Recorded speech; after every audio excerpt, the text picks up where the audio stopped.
Halo Sobat Mistis, kisah kali ini berjudul Penghuni Rumah Belanda. Di sudut kota yang sunyi, berdiri sebuah rumah tua peninggalan kolonial Belanda. Rumah itu besar dan megah, dengan pilar-pilar tinggi dan jendela kaca patri yang berdebu. Namun, meskipun tampak kokoh, rumah itu telah lama tak berpenghuni. Banyak cerita yang beredar di sekitar rumah itu. Orang-orang bilang rumah itu dihuni oleh arwah para penjajah yang masih gentayangan. Beberapa warga mengaku pernah mendengar suara langkah sepatu boot di lantai kayu dan bisikan dalam bahasa asing yang tidak mereka mengerti. Namun, tak ada yang berani mendekat apalagi tinggal di sana. Arman dan keluarganya tidak percaya tahayul. Mereka baru saja membeli rumah itu dengan harga yang jauh lebih murah dibandingkan harga pasaran. Baginya, rumah besar ini adalah kesempatan emas untuk memulai hidup baru bersama istrinya, Siska, dan putri mereka, Nadia. Saat pertama kali menginjakkan kaki di rumah itu, udara terasa lembab dan berbau kayu tua. Langit-langit tinggi dan dinding berpanel kayu menciptakan suasana klasik yang mengingatkan pada masa lalu. "Ini rumah bagus kan?" kata Arman sambil tersenyum pada Siska. Wanita itu mengangguk meski matanya tampak ragu. "Iya, tapi rasanya agak berat di sini ya," begitu kata istrinya. Arman hanya tertawa kecil. "Mungkin kamu masih belum terbiasa saja." Mereka mulai menata perabotan, berusaha membuat rumah itu terasa lebih nyaman. Namun, malam pertama di rumah baru, mereka membawa sesuatu yang aneh. Malam itu, sekitar pukul 2 dini hari, Arman terbangun oleh suara aneh. Tok, tok, tok. Suara itu terdengar seperti langkah sepatu berat yang berjalan di atas lantai. Perlahan, tapi terus-terusan dan berirama. Arman mengernyitkan dahinya. Nadia dan Siska sudah tertidur di sampingnya. Ia mencoba mengabaikannya, mengira itu hanya suara kayu tua yang memuai. Namun, semakin lama suara itu semakin jelas, seperti ada seseorang yang berjalan di koridor lantai atas dengan sepatu boot. Tok, tok, tok, terus terdengar suara itu. Arman menahan nafas sejenak. Jantungnya berdegup sangat cepat.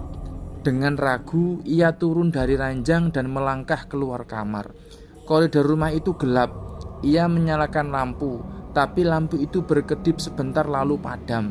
Dari atas lantai, samar-samar terdengar suara orang bercakap-cakap. Suara berat dalam bahasa yang tidak dimengertinya. Arman meneguk ludah atau menelan ludah. Ia mengumpulkan keberanian dan menaiki tangga. Jantungnya berdetak kencang. Saat ia sampai di lantai atas, koridor itu kosong. Hanya ada lemari tua dan pintu-pintu kamar yang tertutup rapat. Namun, udara di sana terasa lebih dingin dibandingkan lantai bawah. Lalu, tiba-tiba sesuatu bergerak di ujung lorong. Seorang pria tinggi dengan pakaian kolonial berdiri di sana.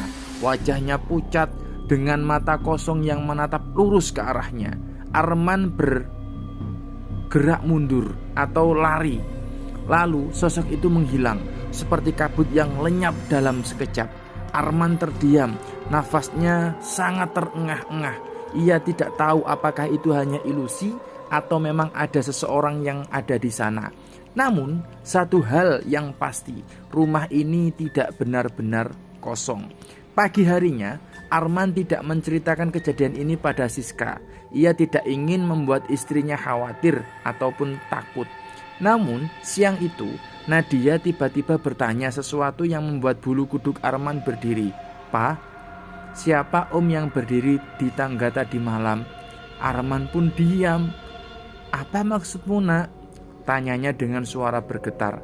"Om yang tinggi pakai baju aneh. Nadia lihat dia berdiri di tangga, terus dia hilang," kata anaknya, Nadia. Arman merasakan tengkuknya meremang atau bulu kuduknya berdiri. Ia mencoba menenangkan diri. Malam berikutnya, gangguan semakin parah. Siska terbangun karena mendengar suara bisikan di balik dinding kamar mereka.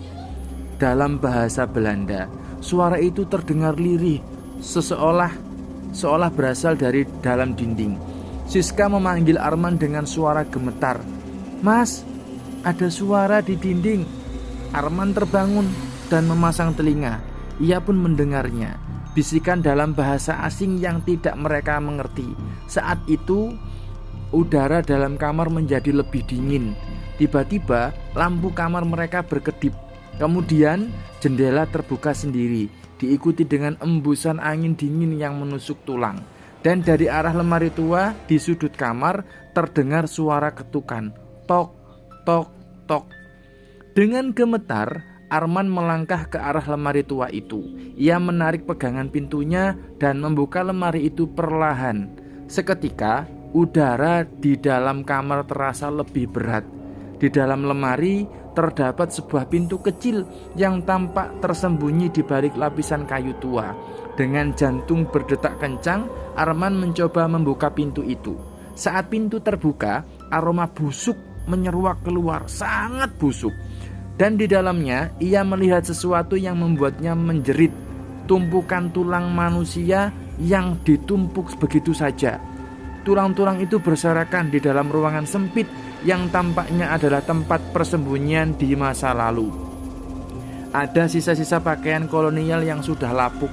Namun yang paling menyeramkan, ada tengkorak dengan bekas hantaman keras di kepala, seolah seseorang telah dipukul hingga mati. Ketika terdengar suara jeritan mengerikan di seluruh rumah, suara yang seakan berasal dari dunia lain, lampu berkedip liar.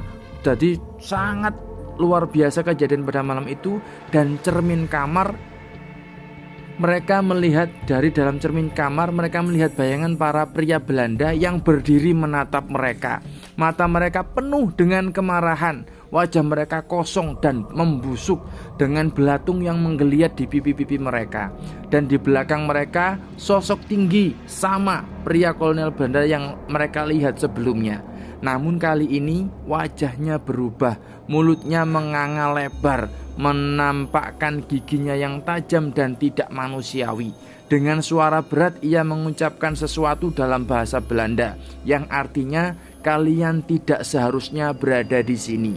Arman dan Siska berlari keluar kamar, membawa Nadia dalam gendongan mereka. Rumah itu terdengar, rumah itu bergetar. Suara-suara langkah seperti sepatu boot terdengar semakin banyak, seolah ada pasukan tentara tak kasat mata yang berjalan di dalamnya. Mereka bergegas keluar, tidak lagi peduli dengan barang-barang yang tertinggal. Saat mereka mencapai halaman, mereka menoleh ke arah jendela lantai atas. Di sana, di balik kaca, para arwah Belanda itu berdiri menatap mereka tanpa ekspresi. Sejak malam itu, mereka tidak pernah kembali dan rumah tua itu tetap berdiri menunggu penghuni baru untuk mengulangi sejarah yang sama. Terima kasih, sekian cerita dari kami. Jika kalian suka, mohon like dan subscribe, serta jangan lupa tekan tanda loncengnya biar kalian menjadi penonton pertama video kami. Terima kasih.